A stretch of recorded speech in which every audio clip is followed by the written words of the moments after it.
kayo may-ari ng unit, kuya? Bali, ilang unit yung pagmamay-ari nung ano? Apat.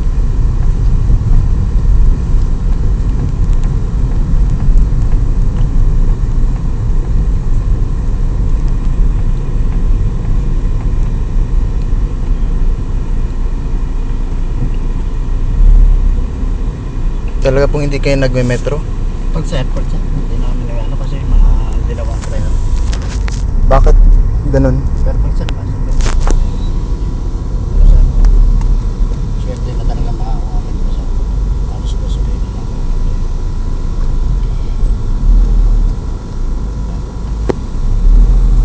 Lugi ba, kuya, kung nagme-metro kayo?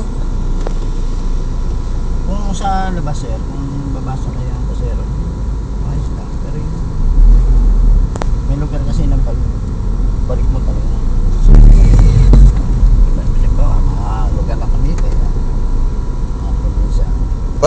Ba't kayo nagsasakay kung ganun? Wala na yun.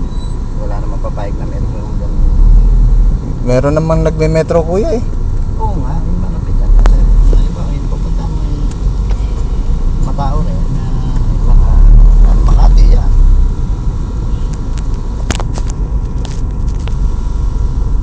Hindi nga basta masisira tayo.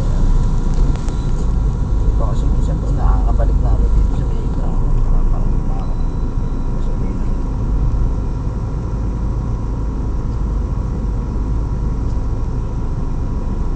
Sinatakbo na yung sabi na wala may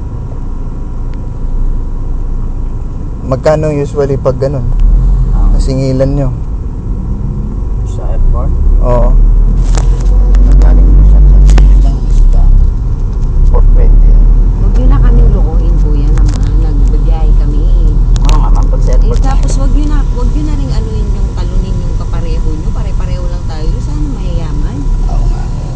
Pare-pareho lang tayo. Kami pa yung aanuin. Hindi ko naman nga ako kayo betrays yun.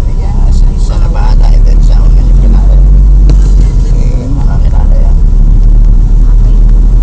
Wala naman kasala. Kasi siya ang kausap yung Yun lang kasi, kuya, eh. Mahirap lang din naman kasi nagbibiyahe lang kami. Naglibing lang kami ng patay, kuya. Kaso ganito pa mangyayari. Kadalasan naman pag dito nagme-metro kami. Hindi kung metro yung kanya. Para sa metro rin yung sa akin. Paano tayo magme-metro niyan, kuya? Wala Sa mang... kanya nga babasahin na lang natin. Ayun na nga, nagsenyas na nga siya ng 5. Ay, iniiratan nyo lang ako.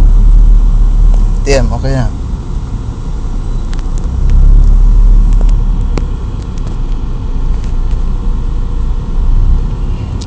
Taga dito talaga kayo sa Maynila, kuya? Laguna ako siya.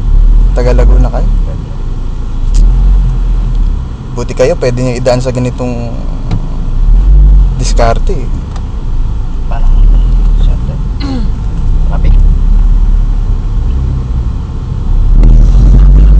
Makalapit na lang sa airport. Mamimili kayo ng mga minimetrohan yan sa kayo.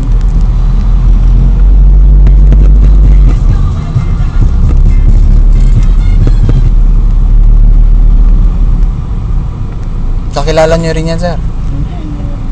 O bakit? Ito mo lang. Napadala ako dun. Bakit kasi isasabay nyo sa presyo din yan, ah? Text mo siya si ano. Hindi, inaano ko naman siya. Ayos lang din naman. Nagalit ng gasolina. Yan, yung napag-usapan niya. Hindi nga kami nag-usap, eh. Sumakay kami. Maayos, alam namin na magme-metro kayo. Sa ibang sakay namin dito. Tagal na kayo nagmamaneho, kuya? Oo. Ganito ba laging diskarte nyo?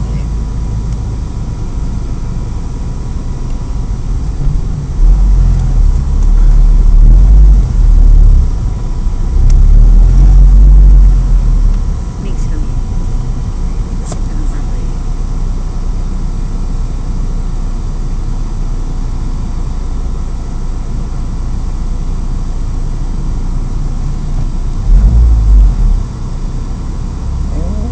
Nasa maayos lang sana, kuya, na sa presyong tama. Yun ang sabihan nyo eh. Hindi ka, dito kami nakasakay naman kuya eh. Hindi naman kami nakasakay doon. Saan nag-presyo ng 500 hindi ako? Eh, gagayahin Hindi nga 500 na ibabayad namin doon. Kaya mo Kaya nga kayo, kaya nga iparehas nyo na lang sir. Hindi ko naman sinasabi pinipresyohan kayo. Iparehas nyo na lang kung kaya ibabayad nyo doon. Ano Yeah, naman pinagkaiba nitong makina nito at makina nung parehas? Yun na nga eh. Sige, TM. Nagtatalo pa ba naman tayo eh, nagagasolina ko. Eh, kung presyo niya ni 500, bayaran mo ko na 100. Lugi naman ako, kawawa naman ako. Eh, parehas na naman kami nagagasolina. Kayo ang nag-iisip na lulugi pero yung mga Oo, customer ninyo eh, hindi nyo naisip na lulugi. Kahit yung papaboran nyo, babayaran nyo ng 500. Hindi kami magbabayad ng 500 sir. Hindi Yun lang it, ako. Sulat yan. Kaya nga iparehas nyo na lang sir. Parang yun. Parehas mo na. Parehas. Bakit naman yun? Pangit nga naman, huwag nga natin silang lulukuhin.